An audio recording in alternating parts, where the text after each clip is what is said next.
অতিরিক্ত লবণ স্বাস্থ্যের জন্য ক্ষতিকর। সুস্বাস্থ্য বা শরীরের জন্য আয়োডিনযুক্ত লবণের গুরুত্ব অপরিসীম, তবে তা অতিরিক্ত গ্রহণ করলে শরীরের জন্য সমস্যাও রয়েছে।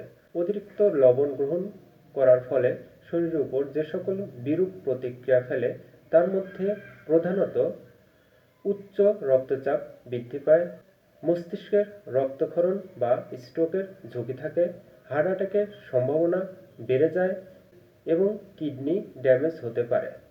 এছাড়াও অস্টিওপোরোসিস, পাকস্থলীর ক্যান্সার, শারীরিক স্থূলতা এবং যাদের অ্যাজমা আছে তাদের অ্যাজমার উপসর্গ বৃদ্ধি পায়। বিভিন্ন স্বাস্থ্য বিষয়ক গবেষণায় দেখা গেছে যে সকল অঞ্চলের মানুষ লবণ কম গ্রহণ করে সেই সকল অঞ্চলের ৮০% মানুষের উচ্চ রক্তচাপ নেই। সুতরাং শারীরিকভাবে সুস্থ থাকার জন্য লবণ কম খাবো, সুস্থ থাকবো।